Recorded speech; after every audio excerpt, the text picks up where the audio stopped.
വിശുദ്ധ മത്തായി എഴുതിയ സുവിശേഷം അധ്യായം 23.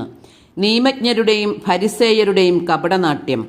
യേശു ജനക്കൂട്ടത്തോടും തൻ്റെ ശിഷ്യന്മാരോടും അരുളിച്ചെയ്തു, നിയമജ്ഞരും ഫരിസേയരും മോശയുടെ സിംഹാസനത്തിലിരിക്കുന്നു. അതിനാൽ അവർ നിങ്ങളോട് പറയുന്നതെല്ലാം അനുസരിക്കുകയും അനുഷ്ഠിക്കുകയും ചെയ്യുവിൻ. എന്നാൽ അവരുടെ പ്രവൃത്തികൾ നിങ്ങൾ അനുകരിക്കരുത്. അവർ പറയുന്നു, പ്രവർത്തിക്കുന്നില്ല.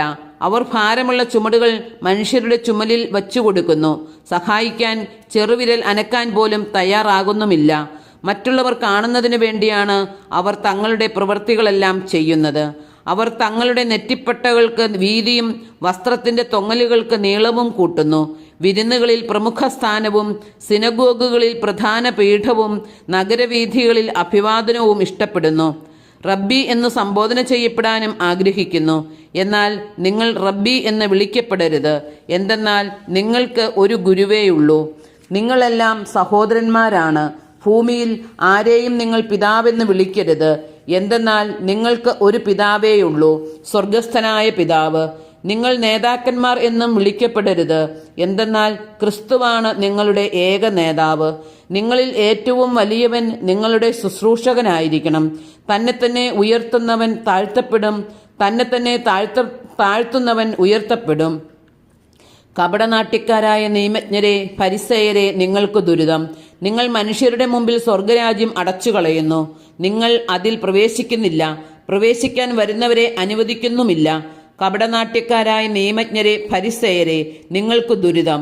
ഒരുവനെ നിങ്ങളുടെ മതത്തിൽ ചേർക്കാൻ നിങ്ങൾ കടലും കരയും ചുറ്റി സഞ്ചരിക്കുന്നു. ചേർന്നു കഴിയുമ്പോൾ നിങ്ങൾ അവനെ നിങ്ങളുടെ ഇരട്ടി നരകസന്തതിയാക്കി തീർക്കുന്നു. അന്ധരായ മാർഗദർശികളെ, നിങ്ങൾക്ക് ദുരിതം. നിങ്ങൾ പറയുന്നു, ഒരുവൻ ദേവാലയത്തെ കൊണ്ട് ആണയിട്ടാൽ ഒന്നുമില്ല. ദേവാലയത്തിലെ സ്വർണത്തെ കൊണ്ട് ആണയിട്ടാൽ അവൻ കടപ്പെട്ടവനാണ്.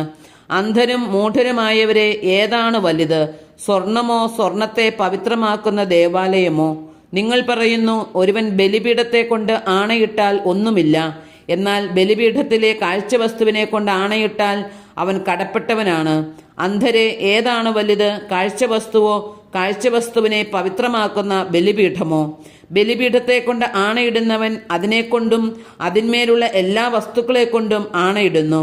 ദേവാലയത്തെ കൊണ്ട് ആണയിടുന്നവൻ അതിനെക്കൊണ്ടും അതിൽ വസിക്കുന്നവനെ കൊണ്ടും ആണയിടുന്നു. സ്വർഗത്തെ കൊണ്ട് ആണയിടുന്നവൻ ദൈവത്തിൻ്റെ സിംഹാസനത്തെ കൊണ്ടും അതിൽ ഇരിക്കുന്നവനെ കൊണ്ടും ആണയിടുന്നു.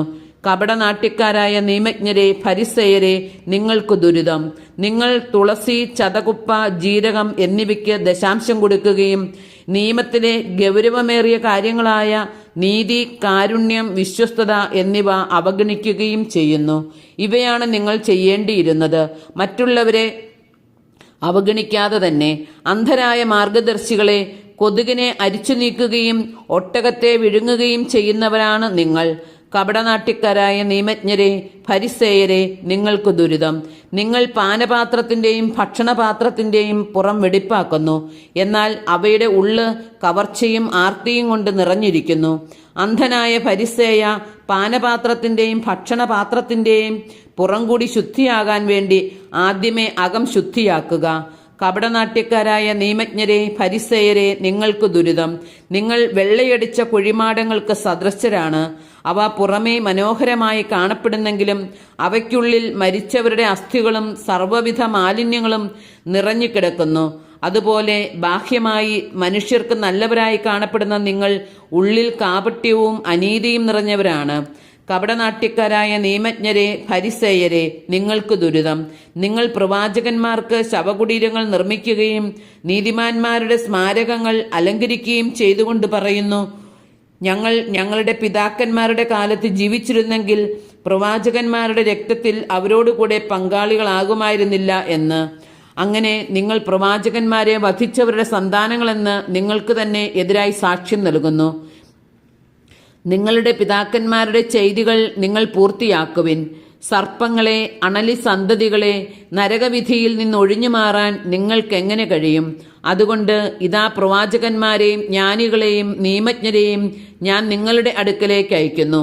അവരിൽ ചിലരെ നിങ്ങൾ വധിക്കുകയും ക്രൂശിക്കുകയും ചെയ്യും. ചിലരെ നിങ്ങൾ നിങ്ങളുടെ സിനഗോഗുകളിൽ വെച്ച് ചമ്മട്ടി കൊണ്ടടിക്കുകയും പട്ടണം തോറും പിന്തുടർന്ന് പീഡിപ്പിക്കുകയും ചെയ്യും. അങ്ങനെ നിരപരാധനായ ആബേലിന്റെ രക്തം മുതൽ ദേവാലയത്തിനും ബലിപീഠത്തിനും മധ്യേ വെച്ച് നിങ്ങൾ വധിച്ച ബറാക്കിയായുടെ പുത്രനായ സഖറിയായുടെ രക്തം വരെ ഭൂമിയിൽ ചൊരിയപ്പെട്ട എല്ലാ നീതിമാന്മാരുടെയും രക്തം നിങ്ങളുടെ മേൽ പതിക്കും. സത്യമായി ഞാൻ നിങ്ങളോട് പറയുന്നു, ഇവയെല്ലാം ഈ തലമുറയ്ക്ക് സംഭവിക്കുക തന്നെ ചെയ്യും. യേശു ജെറുസലേമിനെ കുറിച്ച് വിലപിക്കുന്നു. ജെറുസലേം, ജെറുസലേം, പ്രവാചകന്മാരെ വധിക്കുകയും നിന്റെ അടുത്തേക്ക് അയക്കപ്പെടുന്നവരെ കല്ലെറിയുകയും ചെയ്യുന്നവളെ, പിടക്കോഴി കുഞ്ഞുങ്ങളെ ചിറകുകൾക്കുള്ളിൽ കാത്തുകൊള്ളുന്നത് പോലെ നിന്റെ സന്തതികളെ ഒരുമിച്ച് കൂട്ടാൻ ഞാൻ എത്രയോ പ്രാവശ്യം ആഗ്രഹിച്ചു. പക്ഷേ നിങ്ങൾ വിസമ്മതിച്ചു. ഇതാ, നിങ്ങളുടെ ഭവനം പരിത്യക്തവും ശൂന്യവുമായി തീർന്നിരിക്കുന്നു. ഞാൻ നിങ്ങളോട് പറയുന്നു, കർത്താവിന്റെ നാമത്തിൽ വരുന്നവൻ അനുഗ്രഹീതനാണ് എന്ന് നിങ്ങൾ പറയുന്നതുവരെ ഇനി നിങ്ങൾ എന്നെ കാണുകയില്ല.